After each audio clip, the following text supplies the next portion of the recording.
Hey world, welcome to 9 minutes motivation at 9 a.m. I'm Deepak here and my life is beautiful and stay on top of it all because I work as worship. When I get to meet a lot of parents randomly, sometime in the programs, one of the common question that they always end up asking me is that they have two kids, boy, girl, or sometime two boys, one girl, two girls, one boy, or they have children and sometimes joint families. They have three, four, five siblings together. They always say that my both brother and sisters keep fighting now and then, and sometimes it also becomes a fight, which is like no, almost getting physical, manhandling each other. And sometimes it's so difficult for us, both the parents, to deal with it. So, can you please help us out? How do we deal with it? My answers are always very amusing to people because they are much more. I don't know how do I say it, very either very practical or they are very revolutionary. So they just take a back seat and it takes some time to understand. But those people who have understood this, they have really been found a solution for themselves. And those of them, because we have another problem in our life, we all have problems, and we want a solution for the problems. That's fair enough. But we want a solution of our choice. I don't think that is possible. We have a solution for everything, but we want a solution of our choice. That doesn't happen like that. So they ask me, and I tell them, see, if the brother sister, both of them are fighting with each other, especially if it is a boy and girl, I think I think that should happen. It's one very natural thing. Two, these fights, these shouting, screamings, anger, sometimes getting physical with each other, beating each other, or getting beaten up by somebody else. All these things are part of the growing years of every child, and I think that should be a part of it because that's how the girl will get trained how to relate with a boy or an opposite sex. That's how the boy will learn and get trained how to relate with a feminine sex. Otherwise, how does it happen? For example, say I don't have a sister. I grew up with my younger brother, and my father did not have a sister. His father did not have a sister. So ours is a family where we are completely desert. There is no rose flower in our house. Only women come from outside. So we don't know how to relate with a girl. We don't know the feminine side of the life.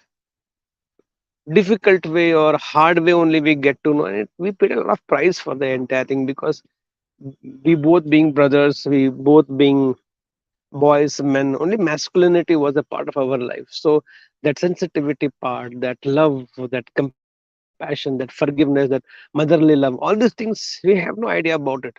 So these opposite sex or siblings like brother and sister are actually training ground for future relationship. And I think it's important and it's must. How I wish we all live a very harmonious life. We all live a very understanding life. But the reality is, all of us adult people only don't go along with our own loved ones, our own relatives. And expecting little ones, children, whatever age they may be, including their teenage, expecting them to be very understanding, very loving, caring. If you have one like that, oh, you're a blessed soul, you're a blessed family. But it is very rare case, or maybe one in thousands, or maybe one in lakh. And not only here, and I always taking this from this a little further is every relationship, whether it is with same sex or opposite sex, every relationship is a training ground for the next relationship. You realize what you did in the first friendship of yours or first friend of yours, and what you should not do in the next friend which you are going to get. When I say relationship, it doesn't have to be always boy and a girl or a relationship that is going to end up into an affair or a marriage. Any relationship, it can be office people, office staff, colleagues, it can be neighbors, it can be social friends in a social circle, it can be anything. but every relationship is a training ground for the next relationship. And a very beautiful thing and strange thing about relationship is every relationship is little different, not completely different, but little different, or to a large extent, little more different than the other relationship. But the lessons from the previous relationships definitely can help you to groom the next relationship that you are going to have, or the next friend that you're going to get in your life, or the next acquaintance that you're going to make in your life for whatever reasons, because of work or social or just in a personal circle of a people. I think it's important. It's important. Sibling rivalry, whatever you want to name it, but every brother is a training ground for every sister to learn and get trained how to relate with a man. And every sister is a training ground for every brother to know how to relate with an feminine nature, how to relate with a woman in their life. And that's how they will be knowing how to relate with a woman when they get, or how to relate with a man when she gets, as they grow up in your life, in their lives. So I think it's absolutely fair enough than trying to resolve the fights between the two, and you will end up telling one of them who is wrong, because we are not parents who are so mature to understand the rights and wrongs, because relationships cannot be sorted out on rights and wrong. Relationships are always sorted out on understanding. And I don't think children have that understanding nature so early in their life. So the best thing is to just leave them on their own and say, between two of you, you find out the way. Between two of you, sort it out. Between two of you, resolve the whole thing. Don't get mummy papa involved in the entire thing, because you'll always end up taking one person's side.